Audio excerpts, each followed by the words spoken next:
Hey there. I've just discovered something quite peculiar. Christians the world over believe that the greater the Christian presence, then the better off will society be overall. Or, put it another way, the more Christians you have in a community, a city, or a nation, then the better the quality of life will be. Now, I did a recording about this a while ago, and I wanted to just show you this clip, and then I'll come back and just share my views on that. Now, I was on the internet the one day, and I was just going through books that are free online, and I came across this book by Lander Cope called An Introduction to the Old Testament Template. Now, God wanted me to read this book, and I discovered why. Because she also was of the assertion that the more Christians you have in a community, the better off that whole community will be as a result. And one day she was scrolling through the channels, trying to find something to watch to help time pass by pleasantly. And she came across a documentary. And in this documentary, there was a British journalist who wanted to find out if that assertion was true, what she believed was true, what most Christians believe to be true. So he proposed that he would look at the most Christianized city in America. And he defined most Christianized as the community with the largest percentage of believers who actually attend church regularly. By this definition, Dallas in Texas was the most Christianized city in America, because in that city, most of the churches boast that on a Sunday morning, they have no empty seats. So that was the most Christianized city. So what this journalist did was he looked at the social demographics of Dallas, because he wanted to get a really big picture and do a thorough work on what actually goes on in that city, to see if there really is a Christian blessing because there were so many Christians attending church. He looked at a number of different statistics and studies, including crime, safety on the streets, law enforcement, the justice and penal system. He also looked at healthcare, hospitals, emergency care, contagious diseases, infant mortality rate, and the distribution of caregivers. Once he finished that study, he went on to review education, equality in schools, safety in the schools, test scores, graduation statistics. And obviously, after you go from school, you go into the job market. So he looked at the job market to see what kind of jobs were available, housing, the general economics, and he asked the questions: can I get a job in this city? Can I get housing, and does potential income match available housing? He looked at homelessness and the programs for those who can't take care of themselves. He further asked the questions: is there equality regardless of color, creed, and income, and so on? Each of these categories he evaluated using racial and economic factors. Now, as he got deeper into the study of Dallas, he looked at statistics and information that anybody would want to know if he was looking at raising his children in that community. So he asked, will my children be safe on the streets? Can they get a respectable and safe education? Will I be able to house, clothe, and feed my family? Will my children have blatant exposure to drugs and other destructive influences? Will my family be relatively safe from disease? Is there adequate medical attention available if any of my children get sick? Can I get legal help and a fair hand from the judicial system? Are the police equally interested in my protection? And is all this true regardless of color, nationality, and creed? And I guess you have to agree that this was a thorough study, all right? But at the end of it, after watching this program for about an hour, Lander Cope was devastated, because she felt that nobody in the world would want to live in a city in that condition. Because what this journalist revealed was that there were serious economic discrepancies in Dallas. And on top of that, there was racial injustice. And I guess we know that from the reports we see on TV. There was disease, and of course the social systems were run down. They were in a mess. As for the crime rate, it was really high. And in my own research, I discovered that the crime rate in Dallas is actually 40% higher than any other city in the United States. So all these factors, all these things that are wrong about Dallas, they just prove that the presence of so many Christians does not make life better in a city, in a community. It just does not. Okay, so that's what's happening in Dallas in the United States of America. So if the most Christianized city in America does not improve the quality of life in that city, then what about the rest of the United States? We might as well say that about any other city or nation in the world, because what's happening in the States is happening everywhere in the world. We're almost a global village, so what Christians in the States are doing is what Christians in the rest of the world are doing. Now, why is this the case? Why are Christians not improving the quality of life of ordinary citizens in the world? Why is that happening? Well, I've got some things that I want to go through and try and make a case, try and find out what is the root cause of that. What is the excuse that we can use to explain why this is the case, to explain why we're not having an impact in the nations of the world, in the systems of the world? Well, the first place that I would like to start is in 1 Corinthians chapter 5, from about verse 9 to about verse 11. Here Paul is talking about us, and he's saying we should not keep company with people who are drunkards, sexually immoral, party animals, who are crooked, etc., etc. But then he clarifies that statement by saying he doesn't mean that we shouldn't keep company with people in the world who are like that. He's saying we shouldn't keep company with people who are like that, and yet they are believers. Now, the thing that we've got wrong with that is that we believe now that we can keep company with people in the world. They can be our friends. But that's not what Paul is saying. There's a huge difference between keeping company with people and being yoked to them. All right? Keeping company is just basically you can work with them or you can be acquainted with them. But being yoked to them means that you are friends with them, you are in partnership with them, you have contracts with them, you have agreements with them, and you have fellowship with them regularly. Why am I saying this? Well, the word yoke means to put or bring together for the purpose of forming a bond. Okay, so there's some kind of a bond involved in a yoke. And the picture I have of a yoke is, when you're kind of plowing in a field somewhere, you can put two oxen together and connect them by a yoke neck to neck. And that yoke keeps them together and makes sure that they plow in a straight line or they follow each other. So they're yoked together and they can't separate from each other. That's a yoke. All right. So when you're yoked together with unbelievers, then that means that you are tied to them. You are in a bond with them. You are in a friendship with them. It's not just an acquaintance. You are close. So what Paul was saying is that you can keep company with them, but you can't be yoked to them. So you can't be married to an unbeliever. You can't form a company with them. You can't have a partnership with them. All right. I think that's part of the reason why the Christians are not making an impact in the world, because we are still yoked with unbelievers. Do you remember Paul said, after he said, do not be unequally yoked with unbelievers, he said a number of things after that to help us understand the depth to which he was going. He said things like, what fellowship does righteousness have with lawlessness?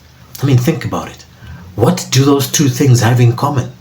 How can you be righteous and lawless at the same time? And how can a righteous person be associated with a lawless person? That just doesn't work. Then he said, what communion can there be between light and darkness? Well, that's pretty straightforward. Where light comes into a room, darkness must flee. So they are not the same. They cannot inhabit the same space. Then he said, what accord is there between Christ and the devil? Now, Christ and the devil are fundamentally opposed to each other. They are on opposite ends of the spectrum. They don't agree on anything. Okay? So Paul is trying to make a case here, because the next thing he says is, what part does a believer have with an unbeliever? So after laying out all those examples, he then comes to the crux of the matter, that a believer cannot be yoked with an unbeliever. He made a case for that. Then immediately after making that case, he then goes to the Old Testament and quotes something that God said through one of the prophets. He said, come apart from them. From who? From the world. Come apart from them and be separate, says the Lord. Touch no unclean thing, and I will receive you. I'll be a father to you, and you'll be my sons and daughters. So God also is requiring us, looking forward to the era that we're in right now. He was talking about something that's going to change in the world, and he says, come apart from them and be separate. Do not touch what is unclean. Okay, so what I believe is the problem with Christians actually having an impact in the world and changing the status quo, so that we can change, we can actually bring change to a society and change the quality of life in that society. So part of the problem that we have as believers is that we're not really separating ourselves from the world. We still want to be a part of the world. We still want to do all the things that the worldly people are doing. Okay, I accept the fact that once you receive the Word of God and the Spirit of God, you separate in the sense that you now start going to church and you start associating with other believers. And I know, the Bible says, do not forsake the gathering together of the brethren. Yeah, I get that. But besides that, is that the only thing that we're doing? Is going to church? When you think about it, James said, do you not know that friendship with the world makes you an enemy of God? Well, that's a very interesting and actually profound statement, because we are, as Christians, besides the fact that we now go to church and we're doing our best not to be like those people who are sexually immoral, who are drunkards, who are crooks and all that kind of thing, but we're still in the same system. We're still functioning in the systems of the world. We're still benefiting from them. We're still participating in them. Let me tell you what I mean. You see, when Jesus came into this world, he separated himself from his family, because most of his family were unbelievers. All right, he separated himself from his family at that time, and he even separated himself from his father's trade. He stopped benefiting from the systems of the world in terms of mammon. He separated himself from that. Okay, and when he started preaching, he didn't go and join the scribes and the Pharisees for the purpose of changing them from the inside. He recognized that you can't change religion that way. Notice that while Jesus was in Israel, walking the streets and walking in the countryside, he cast out many different types of demons, but he did not cast out religion. You can't cast out religion, because religion is of the flesh. Religion is of the world. It's a mindset. It's a way of life. Okay, so in the same way, we can't go into the world and try and change the world from within. Jesus actually came with a new system, which I'll talk about in a moment. He came with a brand new system, a new way of doing things, which he called the Zoe kind of life, the God kind of life, the kind of life that he lived, or the kingdom way of life. He introduced that when he said, repent, for the kingdom of heaven is here, has arrived. Okay, so he brought something new. So we should get an example from that, in that when we go into the world, we don't go there and become friends with them and start doing exactly the same things that they do. Because outside of church and outside of not going to pubs, we actually do the same things that the world does. We depend heavily on mammon. We depend heavily on all the other systems of the world that I spoke about in a previous message, like art, sports and entertainment. We depend on our jobs. Our lifestyles are being determined and decided in social media. All right. So we're doing exactly the same as the world. The world is involved with social media just as much as the Christian world is. So we're not doing anything different there. So I'm trying to determine why it is that when we have so many Christians in a society, it doesn't translate to a better quality of life. So the next thing I want to touch on very quickly is prosperity. Now, one thing you need to know is that the world believes in prosperity. Governments believe in individual prosperity, and they believe in the individual pursuit of wealth. Okay, so that's each man for himself. That's that system. Now, all the rich people have accumulated that wealth individually for themselves. That's the nature of the world. And everybody in the world is trying to get rich or trying to get to a place where they are independently wealthy. So, should we as believers be doing the same thing? Should we believe in prosperity? Well, the church certainly believes that, because that's what the church is preaching these days. Not all churches, but there's a dominant message out there which is built around a prosperity doctrine. Like I said in the previous message, we get educated so that we can find a good job and make enough money so that we can get a wife, etc., etc. So the world has taught us that we need to be in the system of mammon. It's taught us that we need to make sure that we educate ourselves so well that we get a really good job and we can give ourselves a really good chance of becoming rich. Okay, so that's the way it is in the world. But the church is preaching that same message. We hear things like, pay your tithes and your offerings and your life will be increased. When you give, you will receive. They talk about the law of attraction. When you give, when you put into the church, you will attract blessings to yourself. As if the existence of blessings in your life is proof that God is with you. Okay? If that's the case, then all those rich unbelievers in the world have God with them. So that's a invalid argument. So the idea is that when you bring your money into the church, when you bless the man of God, you're opening yourself up to increase, because the Bible encourages generosity. It encourages you to be generous. But that's another topic for another day. I'll go into that some other time. But Jesus didn't say that he came so that one or two people would have and enjoy life and live it to the full. Because that's what's happening. If you look at any Pentecostal church right now, I can guarantee that not more than 1 or 2% of the people in that congregation are living their best life ever, or they are independently wealthy. Okay, now their best life ever is equated to living like the world, having the big houses, having multiple cars in the driveway, traveling all over the world, doing all sorts of things, having 5 or 10 TVs in the house, things like that. That's living their best life ever. And where do you get that idea from? We copy that from the world. Okay, so now that's friendship with the world. That's copying the world. Remember, Jesus didn't go into the world to go and change it from within. He brought a brand new system. So we as believers can't go into the world, live like the world and hope that we're going to change it. And there's, when we hear preachers saying the wealth of the wicked is stored up for the righteous, and that the wealth redistribution involves that wealth of the wicked coming into our hands, that doesn't help anything, because we're not being taught how to change the world. We're being taught, just get prosperous, just get money. So when believers come into wealth, what do? They go and do exactly what the world does. The houses, the cars, the yachts, and all that kind of stuff. Okay, so we're not changing the quality of life because we just dive into the system of each man for himself.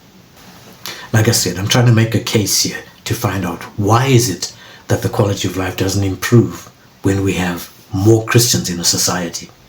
The next thing I look at, that I'm considering here, just thinking about that, is discipline.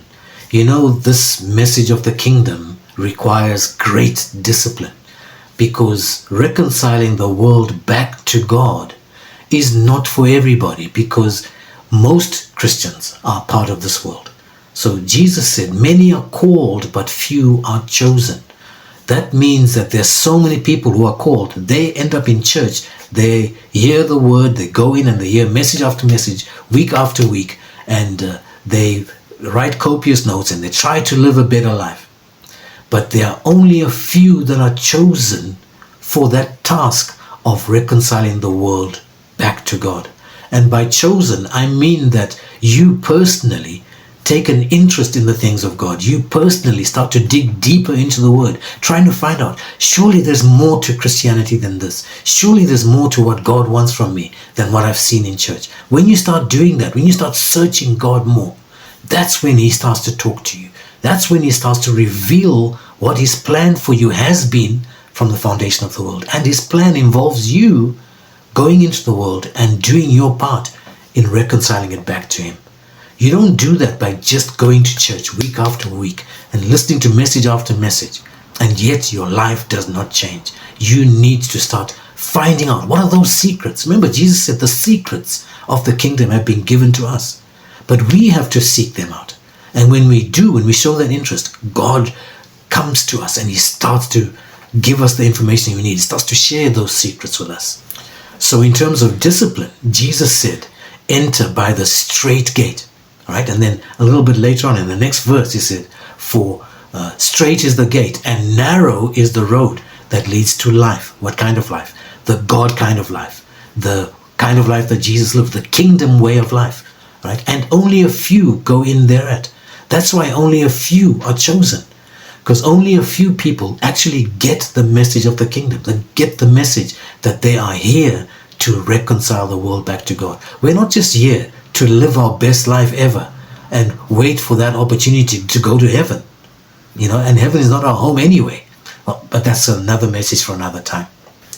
The next thing I want to talk about, just in this whole thing about trying to find out why the quality of life in the world is not improving, in spite of the fact that we have so many Christians in the world. Well, Jesus said in Matthew chapter 7 verse 21, not everyone who says to me, Lord, Lord, will enter the kingdom of heaven. Only those who do the will of my Father who is in heaven. On that day, many of you will come to me and say, did we not prophesy in your name? Did we not cast out devils in your name? Did we not perform many works in your name? And I will say to you plainly, I never knew you. Depart from me, you workers of lawlessness. Okay, now here, basically, when you read between the lines, and what do I mean by read between the lines? One day, Jesus kind of gave me a word to say, when you read the Bible, read the words, but listen to the lyrics behind the words. And I started to understand what that meant, because like in this case, He's saying something very strongly, but what He's really saying is that He didn't come for churchgoers. Why do I say that? Well, those three characters, the ones who said they were prophesying in His name, who were casting out devils in His name, and they were doing wonderful, miraculous works in His name, those were churchgoers. Okay? And yet Jesus said to them, I never knew you.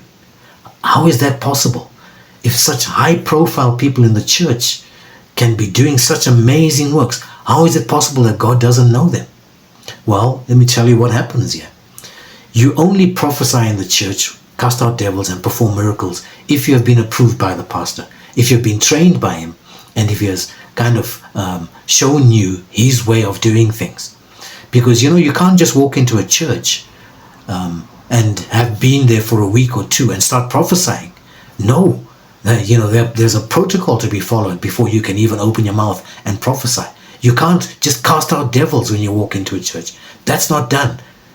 So those people who do that are people who have been trained and accepted and appointed by the pastor. But just because they've had all that happen to them doesn't mean that they know Jesus. Just like the church in Dallas, many people are functioning like that. They have ministries within the church. They are feeding the poor. They are, helping widows and orphans and things like that. But outside of that, they are living just like the world. They are not making an impact in the world because they are involved in a system of each man for himself. They leave church and they go back to their own lives. Okay, that's what's happened with those three guys that Jesus mentioned there. He didn't know them because they weren't involved in his agenda. They didn't know what his agenda was. They didn't even know that they were there to reconcile the world back to him. That's pretty much the same as it is for everybody in Christianity today. We go to church week after week and, we're concerned about the tribulation. We're concerned about the rapture. We're concerned about going to heaven. But we're not concerned about the one thing that Jesus gave us to do, and that's to reconcile the world back to him. Remember the parable of the talents and the minas. He was talking about giving people gifts according to their several ability, or giving them money according to their several ability. And that several ability was their gifts, their talents, and their skills. All right? But they were to go with that and trade. In other words, go and use those gifts in the world. Now, the reward they got was that they were given authority over cities. Okay? So they weren't given money. They weren't given the money that they made. Their reward wasn't financial. Their reward was in recognition of the work that they'd done. They were given authority over a sphere of influence. Now, Paul said something very, very interesting in 1 Corinthians chapter 3. He started talking about the fact that he can't treat people as if they are mature because they are still of the flesh. They are still feeding on milk. What he meant is that he can't feed them on the strong word that leads them to their destiny because they're still stuck in worrying about the things of the flesh, worrying in being just mere humans, in the sense that they're still quarreling and fighting and things like that. Because if you're following the kingdom way of life, if you're pursuing the thing that God has gifted you to do, then there will be no strife because you are determined to help establish a system in the world where we have all things in common. Okay? When we have all things in common and we're all living at the same level, then there's no strife. There's nothing to be jealous about. There are no thieves. They don't break in and steal. Jesus talked about that. It only happens when we get into this kind of a system. Competitiveness is a system of the world because we're all trying to outdo each other. So what Paul was talking about is that he wants to give us the meat of the word, not baby food. Baby food is what is dished out week after week in church to help people maintain their Christianity and keep them in the church. Because a lot of churches want to keep you in church so that they can boast of the large numbers that they attract every week. Okay? They don't really want to send you out. They want you to keep lapping up everything that they are giving out every week. All right? But that just translates to the milk of the word, baby food. Because you never then go into the world, go into your sphere of influence and begin the process of reconciling it back to God. Just being a Christian in your sphere of influence and people watching your lifestyle is a good thing. But then you must have a relationship with Jesus where he starts to show you how to reconcile that sphere back to him. You don't reconcile it by just being a Christian and showing the people your good way of living. That's not enough. You've got to then listen to your King, listen to your Lord, and let him help you to start using the gifts and the talents that he's uniquely gifted you with so that you can start reconciling the world back to him.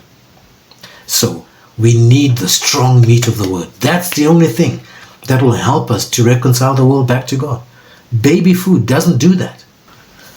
And finally, I want to just bring the last word really to this conversation, is that I think we need to move from being self-centered in the way we approach life to being other-centered.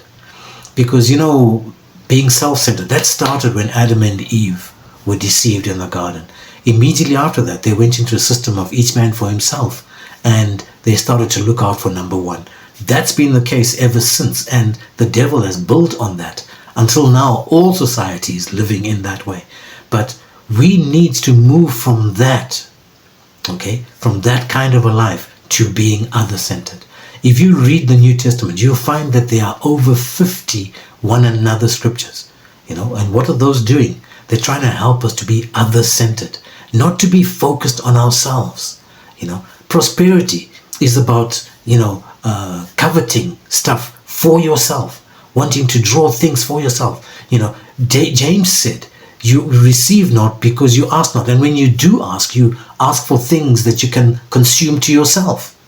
Right? That's the system of each man for himself. We're supposed to be other-centered. We're supposed to be looking at how we can bless everybody around us. We're not in this world just to bless ourselves. So that's the final thing I wanted to talk about in terms of the fact that we're in this world to change this world, to make this world a better place. Not just for ourselves, but even for the world itself. Because remember, Jesus said that God didn't send his son into the world to condemn the world, but that the world, this system that we're living in, through us, would be saved, would be reconciled back to him. That's the message of Jesus Christ. He didn't just come so that he could raise Christians who go into church week after week, but then to contribute nothing to the world. That's not why Jesus came. And I think we need to keep talking about this so that we can, get a better understanding of what we can do as Christians. We're a powerful group of people if we get this message right. Remember, Peter said we're a chosen generation. We're a peculiar people. A royal priesthood. I mean, that's not talking about people who just go to church week after week.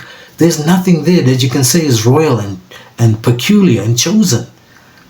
They're called, but they're not really chosen. You're chosen when you start pursuing the thing that God prepared for you to do from the foundation of the world. Now, I know you've been listening to this, and if you have anything to say, a comment you'd like to make, or you'd like to just give me your view on how you think about what I've said, just put it in the comments below and I will get to it. I will respond either right there in the comments or in a future message.